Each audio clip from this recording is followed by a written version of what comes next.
This poster isn't real. Mercedes Mone made it. Or someone in her inner circle did. She ain't got time for that shit. And the second it hit the internet, the contract tampering talk went crazy. But here's what WWE is not saying. The reason that poster hit different is because everyone knows it's only a matter of time before it's real. Bayley's WWE contract is reportedly expiring. She has not re-signed. And Mercedes Mone is out here playing chess while WWE is still playing checkers with one of their best women's wrestlers they've ever had in the last decade. Bayley has had a Hall of Fame career in WWE, but they don't seem to appreciate it. If and when Bayley does arrive in AEW with all the fanfare of a Greek warrior inside a Trojan Horse, even AEW's incompetence in booking women's wrestlers won't ruin what can and will be a historic women's pay-per-view main event. Today, we're connecting every dot, the disrespect, and all the hints that scream Bayley is either AEW bound or is about to get paid by WWE. And if Bayley is indeed all elite, it's been planned all along. Subscribe in Swahili. Before we get into what WWE did to Bayley, let's establish who Bayley is. Multiple-time women's champion, the architect of the role model character, one of the most complete heel-to-face arcs in modern wrestling, a pandemic savior, the woman who carried SmackDown's women's division on her back for years. Bayley has the type of main event credibility that makes it even more surprising that WWE has taken her for granted for years now. She is, by any honest measure, one of the 5 best women WWE has had, ever. So why is she being treated like a mid-card afterthought? Because that's exactly what's happening. And there are 3 incidents that prove my point. Incident 1 was WrestleMania 41. Bayley was on the card, then she wasn't. At the last minute, and I mean the last minute, WWE pulled her off WrestleMania 41 to make room for Becky Lynch. Bayley expressed frustration about getting bumped from WrestleMania by literally reminding WWE officials who she was. I'm not doing that. Why would I do that? I'm fucking Bayley. Like, why would I do that? That's right, Pam. You're fucking Bayley, a multi-time champion. She put in the work, built storylines out of thin air, and did everything asked of her. Then WWE calls Pamela the week of WrestleMania, the biggest show of the year, and is all like, Becky's in and you're out, LOL. On WrestleMania Eve. That's not a creative decision. That's a message. And WWE sent a similar message to Bayley's inbox the following year. Incident 2. WrestleMania 42. You'd think after the WrestleMania 41 embarrassment, WWE would course correct. Give Bayley something meaningful at WrestleMania 42. Do a long-term build based on being bumped the previous year, and maybe feud with Becky Lynch, who turned heel one night after her WrestleMania return and has stayed heel in the years since. Nope. They threw her into a last-minute fatal 4-way tag team match. There was no story behind this outside of WWE wanting to get as many people on the card as possible, especially Bayley after being wronged last year. But low-key, this was almost as insulting. Throwing Bayley into a random fatal 4-way is one patronizing step above not even being on the card at all. She didn't get a singles match, not a championship opportunity. Worst of all, Bayley was never booked in a premium position leading up to WrestleMania, and as a result, all she got was a last-minute multi-person match at WWE's biggest show of the year. The kind of match that's designed to get talent on the card without giving them much to do. Bayley basically got the same WrestleMania treatment as a filler act. WWE told Bayley exactly where she stood in the hierarchy without saying a single word. Then they showed fans exactly where she sat in that hierarchy. Incident 3. The poker table photo. This one wasn't even subtle. Last year, poker table for a group photo. But Bayley wasn't in it.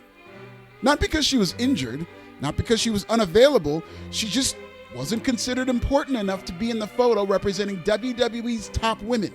Bayley responded playfully on Twitter, quote, "Would've ate y'all's dinner if I sat at the table," end quote. But for somebody who loves wrestling, not to mention WWE, as much as she does, this had to sting a little. 3 incidents, 3 messages, and Bayley got them notifications loud and clear. Now let's talk about what we actually know and what we don't. According to reports, Bayley signed her most recent WWE deal back in late 2023. The length of that contract hasn't been confirmed publicly, and the useless dirt sheet media can't report their way out of a bag of wind, especially when it comes to contract situations. So who gives a fuck what they have to say? For what it's worth, multiple sources have noted that as of recently, Bayley is not believed to have signed a new deal. WWE has not confirmed a release. Bayley has not confirmed anything publicly.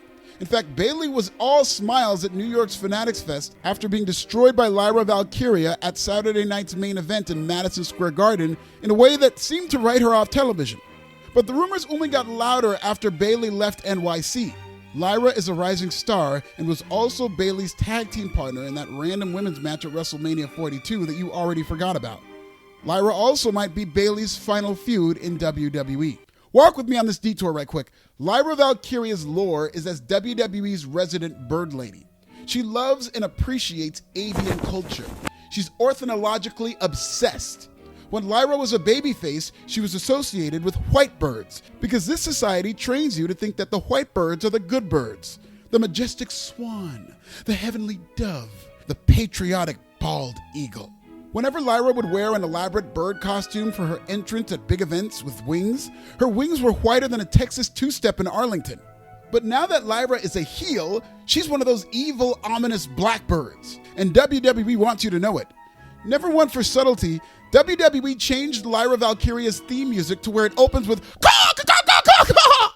So there's no question as to the type of bird she became. The next time Lyra wears her famed bird wings during an entrance for a big event, they'll be the blackest wings you've ever seen. They might as well be lemon pepper wings, they'll be so black. WWE already has a Wingstop sponsorship, so that entrance writes itself. Lyra went from being a heavenly dove from Dublin to a black bird from Baltimore. Because black birds like crows, buzzards, and vultures are the bad birds. But how you know? Do you speak bird? When a swan is honking, how you know he's not saying something anti-Semitic? Are we sure that bald eagles even like America? For all we know, they could have been plotting 9/11 this whole time. Motherfuckers get uncomfortable about the ominous cause of a crow, but what if these crows are saying some dope shit like Free Palestine? Anyway, where were we? Oh, right, Lyra's op, Bayley. When WWE values someone, they don't put them in last-minute tag matches at WrestleMania. They don't cut them out of promotional photos. They don't yank their WrestleMania spot for someone else on 24 hours notice. But WWE has been systematically deprioritizing Bayley for months, and Bayley has been watching. Smart people watch. Smart people count their disrespects. Smart workers plan their exit, and that's exactly what the Mercedes Mone situation tells you. Mercedes Mone, formerly Sasha Banks in WWE, left for AEW. Bayley was there for her debut. And Sasha didn't just leave, she thrived. Despite being underutilized by Tony Khan, who knows nothing about women's wrestling, Mercedes is one of AEW's biggest stars. She proved just as much when Tony Khan set up Women to Fail, hoping a bad rating would justify his 7-year-long decision to never let them headline an AEW pay-per-view ever. Tony Khan booked a random trios match with 6 women, 3 of whom were black women, and the match didn't start until after the Dynamite overrun where ratings go to die. Guess what? That main event powered AEW's biggest rating in 2 years. Fuck you, Tony Khan. All the while, Mercedes has never stopped leaving the door open for her best friend. The hints have been constant. Cryptic posts, timed tweets after Bayley's segments on Raw, an hourglass emoji posted at exactly the right moment. Every single one of these is deliberate. Mercedes Mone does not post accidentally. But the WrestleDream 2026 poster? That was a different level. Mone created a match graphic for Bayley versus Mercedes Mone at WrestleDream 2026 in October in AEW. A match that even a woman-hating wrestling booker like Tony Khan would want to see. This match matters beyond just 2 best friends reuniting in All Friends Wrestling, though AEW's cliquey political structure would favor Bayley as Mercedes' homegirl. AEW has struggled to book its women's division. The women's division has been an afterthought compared to the men's roster in terms of pay-per-view placement, storyline investment, and main event positioning. Here's a number that should embarrass them. Sunday at Redemption, they will celebrate their 50th consecutive pay-per-view with a men's main event. No woman has ever main evented an AEW pay-per-view in the company's entire history. Not once. In all the years of All Elite Wrestling, not one women's match has ever headlined a pay-per-view. That's a stain on the company's reputation for a promotion that positioned itself as the progressive alternative to WWE. Bullshit. With the abundance of Meltzerian little white boy main eventers and the absence of women in top positions on the card, AEW is a manosphere promotion. Bayley versus Mercedes fixes that. This isn't just a dream match, this is a legacy match. Two generational talents, best friends turned rivals, with history that the audience already knows and cares about. The stipulation writes itself, the promos write themselves, the crowd reactions write themselves.